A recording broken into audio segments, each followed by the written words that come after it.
Welcome to Hood Champion Boxing and Sports. In boxing, you find a way to win or you find a way to lose. Gervonta Davis is going to go to trial. Did several videos on Gervonta Davis and the issues he faced as far as the one with his baby's, the mother of his child, one of his children, and then the other one with the car accident he was in. And you know, things got quiet for a while. Some of these discussions were supposed to take place earlier this year. I was under the assumption that maybe he was able to sort things out. Having a good legal team, having Mayweather in his corner, and having smart people around him, that he was able to finagle his way, out of jail time. So just as we start to get excited and think, okay, things have blown over, we look forward to a big fight in December, Gervonta Davis and Ryan Garcia. Then, we find out that there's a judge who's not quite okay with the plea deal and no jail time on those hit and run charges. And when you really understand what took place, I'm an explicit guy. I'm a retired military, and I understand rules. I understand compliance. I understand accountability. I understand when people try to alibi. When people take the victim stance. I understand bid for power too, right?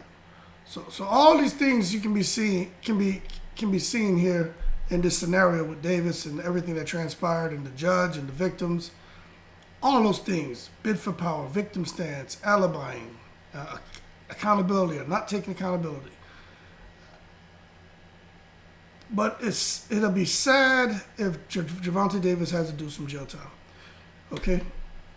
So the Baltimore boxing champion Davis, like I said, he has to go to trial on December 12th on those hit and run charges.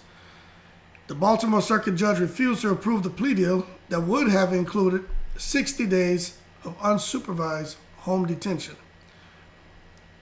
60 days of unsupervised home detention for the hit and run, right? That's not even a tap on the wrist. And I think that's something that was creating a bit of an issue for the judge and for some of the victims. Now, when you understand what happened with the car accident, you put yourself in the victim's position, okay? Because it's really unfortunate, and it's unfortunate for Davis too, because he seemed to have realized the path he was on was a destructive path, and getting his stuff together. But sometimes, man, those moments in times come back to get you when it's not something good, and it's an inescapable kind of situation. And I think that's what's happening here with him, man. It's just one of those things that's inescapable, and he's going to have to deal with it and confront it head on. So Judge Melissa Phinn was moved by the objection of Jyair Smith, one of 4 alleged victims in the November 2020 crash that led to the charges. Smith, who was also pursuing a civil case against Davis, said the boxer refused to help her at the scene of the accident, where she was trapped, screaming, pregnant, and in a smoking vehicle. All right? So she was trapped, she was screaming, she was pregnant, and in a smoking vehicle. She was one of 4 victims. She says, he looked me in the eyes and he never came over to help. Now, there's no video of everything. There's some guys got on the scene. There's some video of his car and the victim's vehicle, but not of everything that she's describing. So it's boiling down to her and the other 3 victims' word against. It's going to be against Davis, and the fact that he left the scene is what's going to come back to get him, man. She added that her knee was severely wounded and that she's still unable to play with her children or work normally after several rounds of physical therapy. I'm going to tell you right now, man, physical therapy, you're not going to be able to return to do a lot of things if you're just relying solely on physical therapy, depending on the severity of the damage or the injury. I've had surgery on both shoulders, you know what I'm saying? And you just don't go to a couple sessions of physical therapy and get back to 100%. That's not how that works. And sometimes physical therapy, doesn't really, it just never gets you back to 100%. So they're in court. The victims are going to say what they have to say. And I'm not saying she's lying. I'm not saying there's some hyperbole here. What I'm telling you is she has a legal team who's advising her. She's going to physical therapy. Maybe she's getting better. Maybe she's told not to get better. These are all the things these are the games that these guys are playing when you deal with situations like this. And if even on the defendant's side, the games they play, they're there to win. And whatever, if they can show something as I've tried to get better, it didn't work. It's almost like trying to file a disability claim. You know what I mean? You're gonna play that game and work the system so you can get the end result you want. Now, I'm not saying she's lying. What I'm saying is I'm a guy that can look at this and understand kind of what's going on. So 2 months, I don't feel that's acceptable. Where she talks about the plea deal offered to Davis by state prosecutors. I don't think this is acceptable either, said Phinn, the ordering prosecutor. Ordering prosecutor David Owens and defense attorney Lawrence Rosenberg to agree on a trial date. So Phinn is the judge. Davis, who was 27, he had planned to accept a plea deal of 2 months unsupervised, being at home.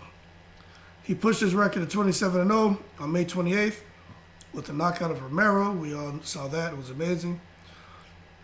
And his next fight is supposed to be scheduled against Ryan Garcia in December, but we don't know what's going to happen with that now. Owens said none of the other 3 victims in the crash, all of whom reached civil settlements with Davis, objected the proposed plea deal. None of those guys objected the proposed plea deal because they got paid. Neither Davis' primary defense attorney, Michael Tomko, who was Rosenberg's law partner, nor a spokesperson for the Baltimore City State's Attorney Office replied to calls seeking comments on Phinn's decision, because obviously they don't agree with it and they're at work trying to figure out what the next move. Baltimore police said Davis was traveling in a 2020 Lamborghini Urus SUV southbound on Martin Luther King Jr. Boulevard around 1:50 a.m. So, of course, early morning, coming from partying. He ran a red light and struck the Toyota Solara. And the thing is, the airbags deployed in the Solara, but it was destroyed. Then the Lamborghini, after it hit the car, struck a fence, and the Lamborghini was disabled. And then it says Davis and his team jumped out the luxury SUV and they fled on foot. So they're driving a Lamborghini Jeep or truck, and they jumped out and ran on foot. That's just crazy, man. The occupants of Vehicle 1 fled location after the crash, but the driver was later identified as Gervonta Bryant Davis, police wrote, citing witnesses and video surveillance footage. The prosecutor said witness accounts and video gathered during the investigation showed Davis leaving the scene in a black Camaro. Davis' trial is expected to last 2 days. So, man, it's really unfortunate for him, especially for us. First of all, it's unfortunate for the victims, right? Sad just knowing that you have these 4 people in the car, one's pregnant. The man, they hit the car, they're screaming, it's in smoke, she's pregnant. They say knees were severely damaged and all that, but you just get up and run. That's just that's a coward move, man. That's when you go into fight or flight mode, and they chose flight instead of sitting there dealing with the repercussions and helping. Could you imagine if that car would have caught fire and all 4 of them would have died? Ooh, there would be no more Davis. I don't know who was with him. There would be no more. So when I look at it like that, it doesn't matter how much I like Davis, how much selfish part of me as a boxer wants to see him fight in December, no matter who it's against. Because a part of me just, just as a human being, that shit is wrong. You know what I mean?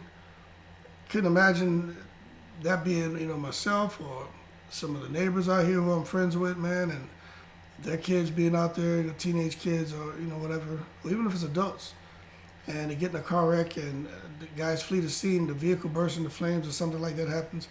That is just horrible. And that judge is looking at all this. And that judge is going to take all that into consideration. So I keep hearing people say, "Oh, he's with Mayweather. Mayweather's going to get him off," because someone said with Mayweather's daughter Yaya. Remember, she was up for what was it? Attempted murder or aggravated assault? Something where she pulled a knife on somebody, and that just went away, didn't it? Didn't that go away? So people are saying that now with Gervonta Davis situation is going to go away, but I don't think it's going to go away. I honestly don't. I think this right here is going to get really nasty, really expensive, and I'm going to be looking to see what Leonard Ellaby has to say, because Leonard Ellaby always has something to say, especially about Eddie Hearn, and we're going to see what's going on. But very unfortunate. And it doesn't, like, again, it doesn't matter who, if you like Davis, if you don't like Davis, if you think these people are just out of money, they're being spiteful, the judge hates him because he's an athlete, oh, it's because he's a young black man, whatever it is you're thinking, right? Just put yourself in the victim situation. Put yourself in their place. And think as a parent, or think as a sibling, right? Or a friend. Imagine what they felt. Now I understand him being afraid. You know, I was young once. Did a lot of stupid stuff, like a lot of us. We were afraid of accountability in some situations. You know what I'm saying? And we've left away from certain things.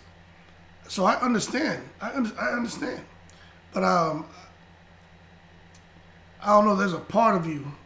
I think there's a part of a lot of us where when you see something happening where you know could result in the loss of a life or someone could be really hurt, sometimes, and most of us have something in us that will feel compelled to go and get involved and help out and diffuse it. And I just think, even me as, you know, probably the wild years, like age, 13, 14 through 20, I say 28, where I was still probably not making the best decisions, man, I would have gotten involved and helped out. That's just my values, man, but I would have been afraid. Even if it would have helped out, make sure they're straight, then dipped, but I don't know. But for them to leave like that, but then again, look where he's from. He's from Baltimore. Look what he's accustomed to. Cops aren't their friends out there. And so I could understand everything. Then you take the alcohol bring that into play and not thinking logically, You can understand how that happens. But at the end of the day, when they say that Davis's trial is scheduled in December and expected to last 2 days, you know what that means? That means they already know what they want to do with Davis. That means they already know. So you better believe Gervonta Davis is going to see some jail time. And I'm not wishing that on him. I'm just telling you, man, be realistic about this. They're not going to come and schedule a trial to not give him jail time. They were going to schedule him to 4 months in jail, right? But that's what initially they were going to do. They were going to sentence him to 4 months in jail, and he didn't want to take that. You see, he didn't want to take that deal, and now it's coming back on him, man. Trying to lock him up, man. Let's lock him up. Because the defendant says for him to not get jail time, that's unacceptable. He needs to get jail time. It's sad, man. But anyway, we'll see what happens. See if they can save Gervonta Davis. I still like Gervonta Davis, the Baltimore boom left hand that he possesses. But it looks like he's going to be in the joint. And he's going to have to do some time, man. Floyd Mayweather did it. Different situation, but, man, he's going to have to do some time. And I'm not sure it's going to be that 2 months, 4 months. We'll see what happens. But this judge sounds like she's got it out for him. And I think it's a female judge, too. And, that stuff matters, man. Female judge, a woman in the car, pregnant, man. That's like you getting in trouble for someone accuses a man of rape or sexual harassment, and you're innocent, right? But you haven't been proven innocent yet. It's just these are the accusations, and you go to court and you got a female judge in there, man, your ass is in trouble, boy. You better make sure you have the right legal team, because I don't care what anyone says, man. They can't help but they get a bit emotional and understand the position of the female. And Gervonta Davis, boy, he better sort that out real quick. And it's real unfortunate that you would think money would be able to resolve this. The other three were like, whatever, gave them a little money. Why? What, $1 million? What is this person trying to prove, man? Who, you know? But hey, people have to do what they have to do. But for me, I'd be like, yo, hit him in the pocket. Because at the end of the day, me not really getting any real money from him and the person going to jail for all this time, it doesn't make sense. It's almost like the situation with Deontay Wilder talking about Fury and saying, hey, why would I go and have him put in jail and I miss out on a big money fight? You know, we may not agree with that, but you can kind of, in a weird way, understand that logic. But I don't know. Good luck to Gervonta Davis, man. More to come on that. Y'all keep cool and I'm in the breeze.